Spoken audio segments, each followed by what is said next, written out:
Good afternoon, YouTube. As you can see, here in New Zealand, nice and sunny, but my garden is in two halves. So this is the sunny part where the orchid house is, and if I slowly pan around here, still reasonably sunny, then you can see it's getting whiter and whiter and whiter. And this part of the garden doesn't get any sun in the winter, this time of the year, so that stays quite frosty until the temperatures increase. That's why I got a lot of moss on that side. So this video is for two things. First of all, I've changed my channel name. Some of you might have already noticed. I thought rather than using my name, which is Deborah Woodrow, I thought it'd be more appropriate for my channel to name it Gardening and Growing Orchids in New Zealand. So that gives some people's indication of what the channel's about right away. So that's the first thing. The second thing is, this is the third in a series of videos. The first two were, the first one was about light and how I control or how I use light for growing orchids. And the second one, was about watering, how often I water and my watering process. So this third one is about fertiliser, so we'll go in the orchid house and I will explain the fertilisers I use. So that's better. Nice and warm in here. Gosh, it's cold out there today. So what are we in here? Here we go. We're 20 degrees in here, so that's much nicer. So, fertiliser. So the first thing I'll say is, what I use and the products I use, you may not be able to get in other countries. Obviously, some of them are probably unique to New Zealand and possibly Australia. But I'm sure, the percentages and whatever it is I use, you will be able to buy similar products if you want to. The other thing I'll say is, obviously, my conditions are unique to me here in New Zealand. Even in parts of New Zealand, the North Island is a lot more humid and warmer than this island, so it's the same all over. Obviously in the States there's lots of different conditions, so just bear that in mind when I talk about what I use and how often I use it. And I'm doing it purely based on my observations and how I look after my orchids. And I am relatively new to orchid growing, so I'm still learning. I'm not saying how I do it is right, but we all got to learn, and I find learning from each other is the best way. So I'll show you the products that I use and explain how often and when I use them. So here we are. These are the four main products that I use.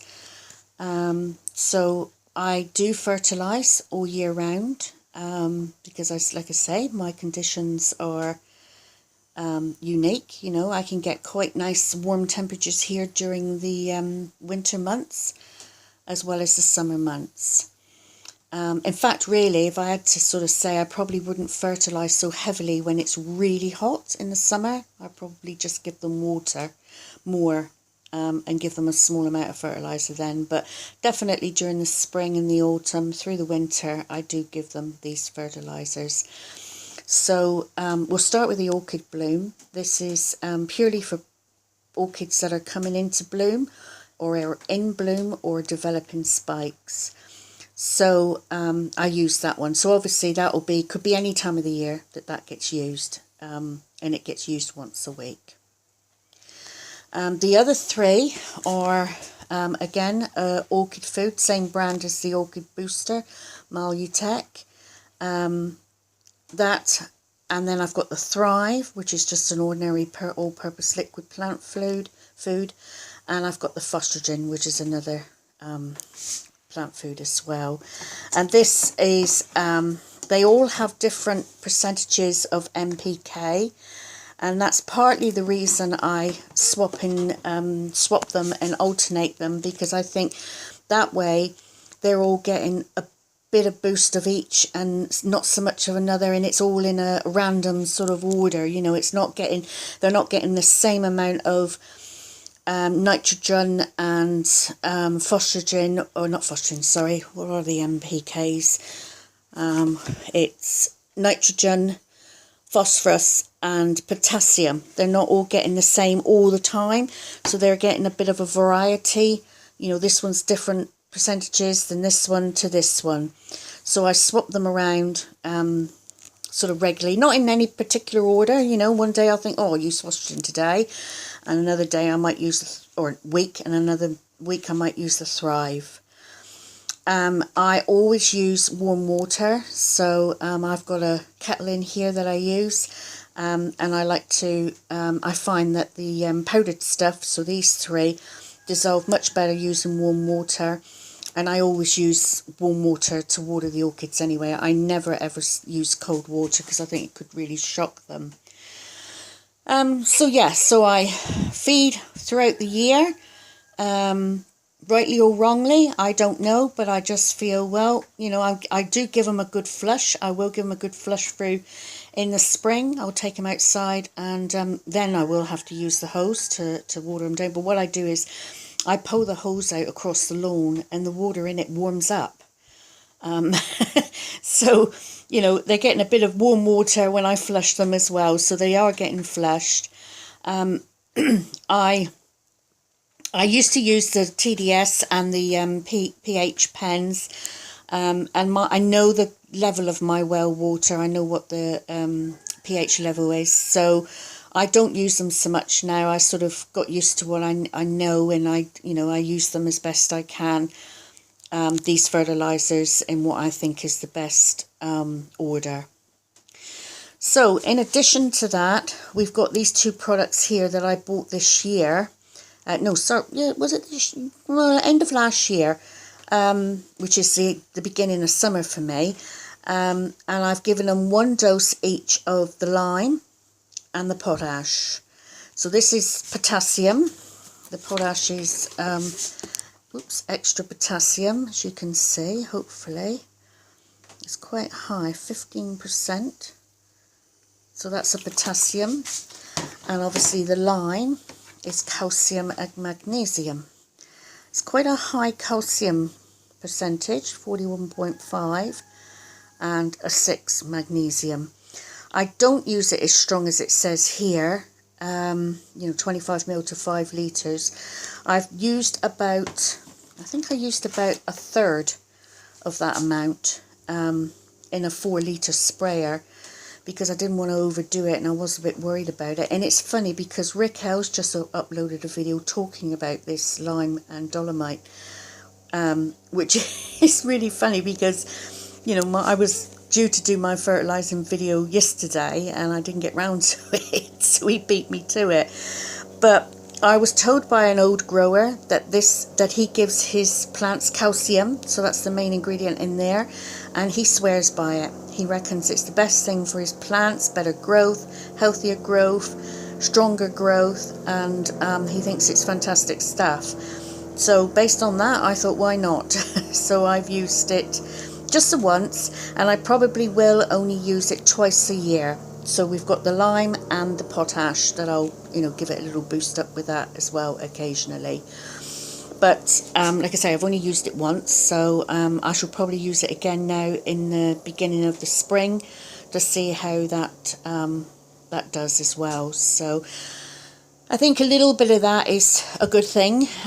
Like I say, I do feed back with the other feeds full strength most of the time.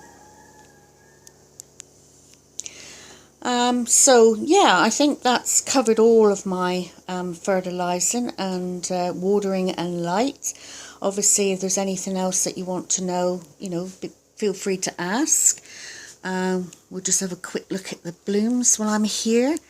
So this one's looking gorgeous. So obviously that one, they've had the boom booster feed this morning, along with this one. And that one, and that one, epidendrum.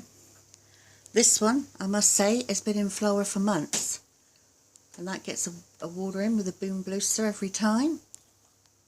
the same with that one. Gets a good dose of boom booster. And also these in here. So we got the Shari Baby, the Mystic Maze, the Nellie Isla, which has been flowering for ages, along with this one, along with the little Twinkle down here, along with this red one that I've just recently got. That's got lovely red flowers come out. So you see a different, I mean, I know that bloom's probably fading, but it's a completely different colour. So yeah, so that's doing well, and I'm very happy. I've got spike coming there, which is great, but I'm not too sure about these spikes down here. One of them did fall off, but the other two are developing slowly, but I'm hoping they're not going to blast. Really am. But that one's doing well, and it looks like it's going to have at least four blooms on it. So anyway, so that's what I do. I think this video is long enough now, and I thank you for watching. Please like and subscribe or dislike, and yeah, thanks for I lost my words then, that's good enough for me. Anyway, thanks for watching. Bye for now.